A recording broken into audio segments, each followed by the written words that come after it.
after they've watched it. Agaw pansin ng mga bonggang My sombrero sa fascination for blockbuster costume musical started- film na Wicked.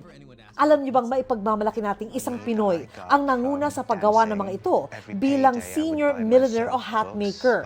Siya si Harvey Santos, tubong Cavite, na gumawa na ng pangalan sa Europa.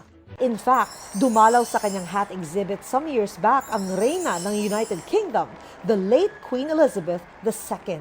That was a very special moment. She has this great command of the room. She's got very good sense of humor. She even made a joke. I was telling her I used to be a ballet dancer, and she replied, "That must have been a leap." Malaki ang cast ng Wicked, kaya hindi na mabilang ni Harvey kung ilan ang kanilang ginawang hats. Pero tanda niya ang kilig at saya nang finally makita niya ang mga ito sa giant screen.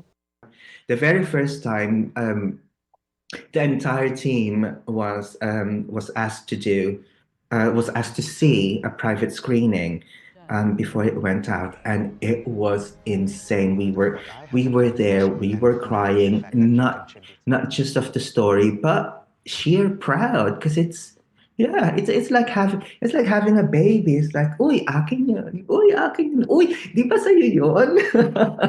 We were nudging each other, and it's like, it's so humbling. We feel really, really proud. Sinamay at buntal ay ilan lamang sa mga local materials natin na ginagamit ni Harvey sa kanyang mga creations sa London. Ang plano niya, And I still have yet to make the perfect salakot for Ascot. Ooh, I am so curious. I want to see that in the future, Harvey. Pero ito, Right? We need to update the salakot, right? Lynn Cheng updated sa Showbiz Happenings.